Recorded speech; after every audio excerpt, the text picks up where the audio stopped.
Section 28.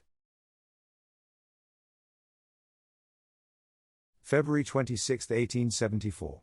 At one of our circles, we had had a piece of direct writing, of which we could make nothing. It was written in curious hieroglyphics. I inquired about it. The writing, though unintelligible to you, was the work of a high intelligence, who, on earth was incarnated amongst the nation, who was then most spiritual, the great nation of the Egyptians.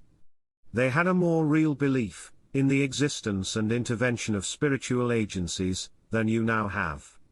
They cherished a firmer belief in immortality of the human spirit, and of the indestructibility of all spirits, than your wise men have yet attained to. Their civilization you yourself know to be vast, their erudition such, that they were the depository of the knowledge of their age. Aye, verily, and they had knowledge which a material age has lost, knowledge which illumined the souls of Pythagoras and Plato, and which has filtered down to you only through their teachings. The ancient Egyptians were wise and erudite philosophers, and our friend may well teach you much of which you are ignorant. After an interval of 3,000 years and over, who in his earth life knew of God and the hereafter, comes to witness to the abiding nature of his faith. The time, so long in its seeming to your contracted vision, during which our friend has been a denizen of spirit land, has served to open new vistas of truth, to remove old errors, to throw light on old speculations, but it has served also to deepen and confirm faith in the supreme, and in the immortal destiny of man's spirit. I suggested that I still did not see why he should write unintelligible hieroglyphics, and asked his name. You shall know him, but his earth identity is long lost, and you would know it no more than you know his signs on the paper. He knew, even in the body, that bodily life was but the first short stage of perpetuated existence, and he has gone onwards, as he believed, upwards to Ra, the source of light, to whom his gaze was turned. I inquired if he believed in absorption into the Godhead, after a course of progress. The Egyptian faith was of some such sort. Their philosophers believed in gradual progress, until the dross was purged away and the spirit completely purified. His religion was one of faith in future progress, and, for the present, of high morality in life. Duty to man and to self was not forgotten, and religion was made a business of daily life. We may touch on this again, as we develop in you a wider knowledge. For the present it is enough that you know that the special peculiarities of the Egyptian theology, the sanctity of the body, had its true and false side. The great God was to them represented by every living thing, and the human body was so sacred that it was preserved from natural decay, as far as might be, and so well was this done, that some still exist among you. The undue care of the body was error, but the due preservation of bodily health was true and wise. When they saw God in everything, they did well; when they reduced him to bodily form, their care for the body misled them. Their doctrine of transmigration through vast ages and cycles was an error which symbolized and typified eternal and unceasing progress.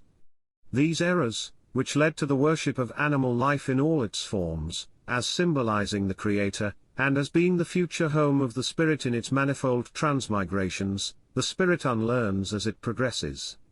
But it preserves the great truth of progressive development and growth in presence of the great creative force, of which they were the outward symbols. If it seem to you foolish and unwise to worship animal life, as needs it must, remember, too, that worship may be directed, through an external symbolical manifestation, to that spiritual essence which it typifies, and that errors which enshrine truths, are husks which die in time and leave the kernel safe. Ideas, germs of truth, never die. They may be viewed through a distorted medium, and so take a disproportioned form, but when the distorted medium is removed, the true form is seen. So our friend and his brethren see now, that all nature in your world is a phenomenal manifestation of the Supreme, and that, if life in all its varied forms, may not be held up as an object of adoration, still the groping spirit who strives to reach up, through nature to its God, is not to be visited with unreasoning blame. Do you not see this? In a way. I can understand the use of all helps to realizing God. But I thought that Egyptian theology was material and earthy compared with that of India. The communications which you wrote out, as to the religions of the world, left me with the impression that Egypt reacted from India. I suppose all error includes some truth, just as every truth has an admixture of error, both terms being relative and not absolute. We do not now dwell on the characteristic points of Indian theology. What you say is true. We only desire now to show you how, under forms most repulsive to your present ideas, there was a lurking germ of truth, and that such truth, known to the ancients, has in many cases perished from among you. It is well that you learn to be modest in estimating, both your own knowledge, and that of the ancients. Yes, I am not aware that I have any particular knowledge, except of the prevalent ignorance, touching these matters. And it is silly to laugh at any form of religion. Our friend lived long since. An Egyptian priest, was he? He was one of the prophets of Osiris, and, was in his time, learned in the mysteries esoteric and unmentionable to the vulgar. Osiris, Isis, and Horus, this was the Trinity he worshipped. Osiris, the Supreme, Isis, the All-Mother, Horus, the Child, sacrifice for human sin. He knew God as your sacred historian revealed him, in terms borrowed from Egypt. I am the I Am, the universal essence, the source of life and light. This title of Jehovah, Moses borrowed from the priests of Thebes. What was the original name? Nuk, Pu Nuk. I am the I Am. He who inspires this communication, was prophet of Ra, at On, the city of light, which the Greeks call Heliopolis, city of the sun, and he lived 1630 years before the era, which you call Christian. His name was Chom, and he speaks to you a witness for immortality, from the ages that have long passed. And I bear him witness that his testimony is true. Imperator. I inquired if there were any available records of Egyptian theology, to which I could get access. It is not necessary. All that remains of the old Hermaic books is little. The writings in the mummy cases, from the ritual of the dead, are excerpts from them. The care for the body, we have said, was the distinguishing mark of Egyptian religion. The funeral ceremonies were very long and minute, and the writings on the tombs, and on the caskets which enshrined the bodies of the departed, are the earliest records of Egyptian faith. You will not need to dive into these matters. It is needful only that you see and grasp this great truth, and the despised knowledge of the past had its germ of truth. Nay, more. Religion was to the Egyptian the master principle of daily life, to which all else was subservient. Art, literature, science, were the handmaids of religion, and the daily life itself was an elaborate ritual. The faith in which he lived, was incorporated in every act. The sun god, as it arose and set, typified the life, which was then but beginning, and which in the twin zodiac cycles would return again, after 3,000 years of progressive education to earth, only to be absorbed at last in the pure beams of Ra, the source and spring of life and light. The ceremonial purifications of worship pervaded his daily work, and gave a tone of spirituality to the businesses of life. All that the Egyptian did, had reference to the life hereafter, on which his steadfast gaze was fixed. Every day had its special presiding spirit, or deity, under whose protection it was placed. Every temple had its great staff of prophets, priests, pontiffs, judges, scribes. These were versed in mystic lore, and spent lives of purity and chastity, in penetrating into nature's hidden secrets, and the mysteries of spirit intercourse. They were a pure, learned, spiritual race, albeit their knowledge of some things, known to men now, was but slight. But we may say to you that in deep, philosophical knowledge, in clearness of spiritual perception, your wise men have no claim to rank with them. Nor in practical religion, can your people equal the old Egyptians? We have learned long since, to estimate man's religion by acts, rather than by words, and we pay little heed to the character of that ladder, by which man climbs heavenward. False faiths abound still. Man now, as heretofore, befogs himself with foolish imaginings which he calls divine revelation. And though the faith of Egypt was erroneous in much, it possessed that, which redeemed its errors, and ennobled the lives of its professors. They at least had not clothed their lives with a dead materialism. They had not closed every avenue to the higher life of spirit. They recognized their God in every act of daily life, even though their idea of the God principle was crude. They would not buy and sell and trade, with the deliberate purpose to defraud and overreach. They would not ignore all else but dead matter, even though they did pay undue reverence to the perishable and material. You know how far it is true of your age, that it is material, earthy, groveling, that its thoughts and aspirations have been earthbound, that it is unspiritual, without lofty aspirations, without deep spiritual insight, without active faith in spirit life and intercourse. You can draw the contrast yourself. In pointing it out, we do not exalt Egyptian religion, save to show you that what seems to you earthy and vile was, in some of its aspects, a living faith, powerful in daily life, and possessing deep spiritual wisdom. Yes, in a way, no doubt. It seems that so much may be said, for every form of faith. They are all man's groping after immortality, and vary in degree of truth, according to his enlightenment. But you are hardly fair to this age. No doubt there is a deal of materialism, but there is also a deal of striving to avoid it. Few are materialists from choice. And if ever there was a time, when thought about religion and God, and the hereafter, might be said to be rife, it is now. It seems to me that your strictures would suit better, a bygone age of apathy, than one which is at least awake and alive to the momentous questions on which you speak. It may be. There is, as you say, much tendency to look into these matters, and where that exists there is hope. But there is also a strong desire, to exclude all reference to spirit as a factor in human existence, to refer all to matter, and crush out all seeking into spirit intercourse, and the spirit life, as at least unpractical, if not unreal and delusive. It is, perhaps, necessary that the temper of your age should take its tone from the peculiar religious epoch through which you are passing. The transition state that intervenes between one form of faith and its successor is necessarily one of convulsion. The old is fading, and the new is not yet clear. Man must pass through this, and it has a tendency to distort his vision. Yes. Things seem in a fluidic state, shifting and obscure. Then, of course, there are many who do not want to be disturbed. They resent being roused from their dreams. And some have dealt with matter so long, that they cannot bear to think that, after all, it is only the veil of spirit. But this does not affect my belief, that no age that I know of, short of that grand era in old Greece, shows anything like the same active and intelligent seeking into deep spiritual and natural truths. It is well that you think so, nor do we desire to shake that opinion. We have but striven to show you, by a typical instance, that there are truths hidden even in those faiths, which to you seem most gross and earthy.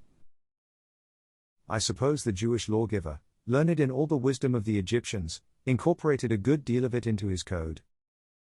Yes, indeed. The ceremony of circumcision was borrowed from the Egyptian mysteries. All the ceremonial purifications of the Jewish temple were borrowed from Egypt.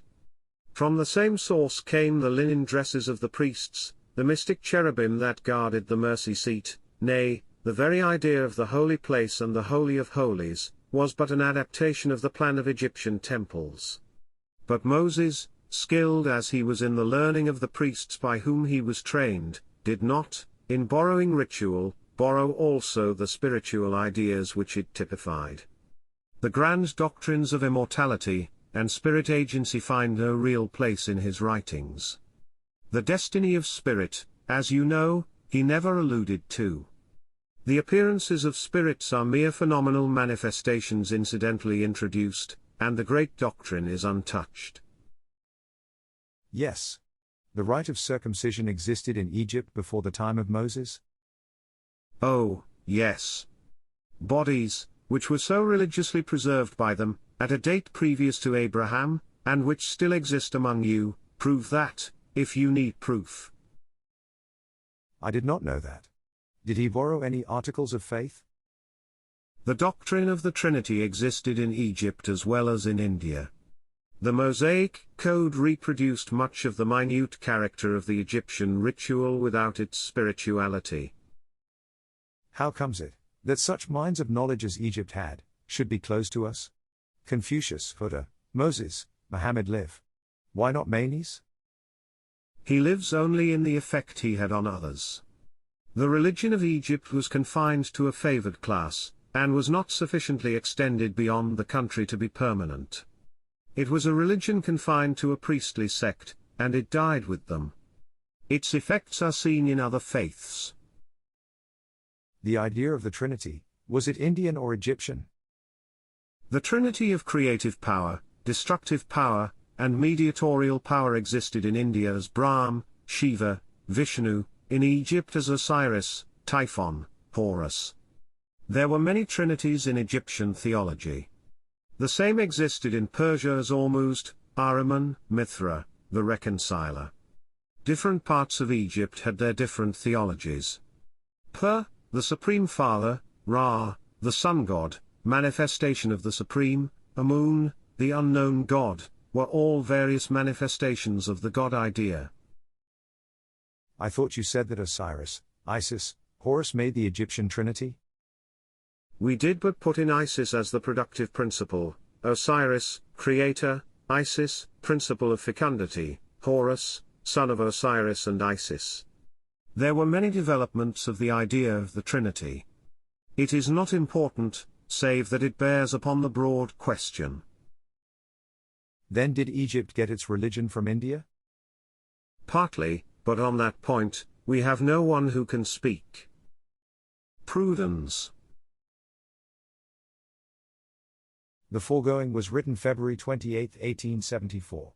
On April 8, the answer was written, much other matter having been given in the meantime. You inquired as to the connection between India and Egypt. The religion of Egypt was essentially a religion of body, as that of India was of spirit. Egypt had multifarious acts of external ritual, India cultivated contemplation. God to the Hindu was an undiscoverable essence, to the Egyptian he was manifested in every type of animal existence. To the Hindu time was nothing, eternity, all. To the Egyptian every passing moment had its consecrated work. Egypt was the antipodes of India. Nevertheless, it is true that Egypt received its first religious inspiration from India, even as did Zoroaster in Persia. We have told you before, that the special grandeur of Egypt's faith, was the consecration to religion of daily life. It was a faith which influenced daily acts. Therein lay its power. It was a faith which recognized God in all nature, and especially in all animal life. It was the mystery of existence, the highest manifestation of divine power that the Egyptian worshipped, when, as you imagine, he bowed down before an idol graven in the image of an ox. It would be well that the same care for the body, the same present view of religious duty, the same perception of an all-pervading deity, which formed the creed of ancient Egypt, and which enters so largely into ours, should be again prevalent among you. I suppose, in effect, that Egyptian theology was a reaction from Hindu mysticism. You speak as if that elaboration of ritual was a good thing. I should have thought that the Egyptian priest wasted a deal of time, and that his punctilious washings and shavings were merely silly. Not so. The ritual was necessary for the age and people. We are not concerned with anything but the underlying idea. Art, literature, and science labored for religion, and, so far from worship absorbing the work of life, it was rather that every act of common life was raised to the dignity of an act of worship. In this sense only is it true, and a nobler truth can hardly be declared. To live in the presence of deity, to see his image all around, to consecrate every act to his service, to keep mind, spirit, body, pure as he is pure, consecrated to him, and to him alone. This is to lead the godlike life, even though it contain mistaken details. No doubt prejudice hampers us greatly. But you would not say, would you, that a man's faith is entirely indifferent in its substance, so he honestly professes it. For instance, Egypt reproduced now, would not be the ideal you seem to paint. Surely not. The world progresses, and gains higher knowledge. It may not recur to that which was fitted for another people, in an earlier stage of development. But, though the world has gained, it has lost also, and among the things which it has lost, is that which may belong equally to all forms of faith, the devotion of self to duty and to God. This is no inseparable quality of Egyptian faith. Rather was it amplified and exemplified in a higher degree, in the life and teaching of the Christ. But you have forgotten it, you have lost that mark of true religion. It needs that you see that, in this point, you were surpassed by those whom you despise and contemn. We do say, we have always said, that man's responsibility is in proportion to the light which is in him, that man's duty is not lessened, but increased, by the quality of the revelation of which he is the recipient. We tell you that many a soul has progressed, in spite of its creed, by honesty and sincerity and singleness of purpose, and that many a soul has been dragged down by the very load of that faith in which its hopes were centered. We know that it is so, and that man's faith in its external presentment, the outer shell which alone you can see, is of comparatively little moment. He must perforce take that which falls to his lot, and according to the use he makes of it is his progress. It is an accident whether an incarnated soul be Jew or Turk, Mohammedan, Christian, Brahmin, or Parsi, but it is of the essence of that soul's progress, whether it so uses its opportunities as to progress, or so abuses them as to retrograde. Souls have different opportunities here, and according as they use them, they have increased or diminished capacity for progress in the after state, for which they have fitted themselves. This you know, and the chance of progress may be as great with the despised and humble soul, on whom the Pharisaical Christian looks down with contempt, as with one incarnated amidst every influence of good and every opportunity of progress. It is a pure question of spirit, into which you cannot yet enter. You are concerned with the husk here, you have not reached the kernel. But surely, one who acts up to his knowledge as a Christian, that knowledge being high, and the acts good and complete, according to capacity and opportunity, gets a long start of the barbarous fetish worshipper, however honest he may be. In this small fragment of existence, it is not possible that any gain be snatched, which may not be readily made up in another state. You are hampered by the limited nature of your vision and knowledge. The accidents which seem to you such bars, may be but the means selected to bring out some needed quality, endurance, patience, trust, or love, whilst the luxurious surroundings, the poisonous flattery, the complacent self-satisfaction, may be the engines of the adversaries who are dragging down, and stifling a soul. You judge too hastily and imperfectly, and from external signs only. Nor are you able to see what the guardians intend, nor to make due allowance for temptation and its results. These are questions which now are beyond your judgment. Further, as to your question, it is a bounden duty in each to accept and act up to the highest view of divine truth which is revealed in him, and which he is able to accept. By this his progress will be judged. Do you teach a general judgment? No. The judgment is complete when the spirit gravitates to the home which it has made for itself. There can be no error. It is placed by the eternal law of fitness. That judgment is complete, until the spirit is fitted to pass to a higher sphere, when the same process is repeated, and so on until the purgatorial spheres of work are done with, and the soul passes within the inner heaven of contemplation. Then, in fact, there are many judgments. Yes and no. Many and none. Judgment is ceaseless, for the soul is ever fitting itself for its change. No such arraignment before the assembled universe as is in your mind. That is an allegory. In each stage of probation the spirit builds up a character by its constant acts, which fits it for a certain position. To that position it goes of necessity, without what you mean as judgment. Sentence results at once, just as the total of a number of items is ascertained without argument or judgment. There is no need for the process of a court of justice as you understand it on earth. The soul is the arbiter of its own destiny, its own judge. This is so in all cases of progress or retrogression. Is each entry into a new sphere or state marked by a change analogous to death? Analogous, in that there is a gradual sublimation or refinement of the spirit body, until by degrees all gross elements are purged away. The higher the sphere, the more refined and ethereal the body. The change is not so material as that which you call death, for there is no corporeal envelope to lay aside, but it is analogous to it, in that it is a process of development, the entry of the spirit into a higher state of existence. And when all the gross elements are gone, the spirit enters the spheres of contemplation, and is refined till all may be refined away? Not so. It is refined until the dross is gone, and the pure spiritual gold remains. We know not of its life in the inner heaven. We only know that it grows liker and liker to God, nearer and nearer to His image. It may well be, good friend, that the noblest destiny of the perfected spirit may be union with the God into whose likeness it has grown, and whose portion of divinity, temporarily segregated during its pilgrimage, it so renders up to Him who gave it. These to us, as to you, are but speculations. Leave them and be content to know that which is alone worth knowing.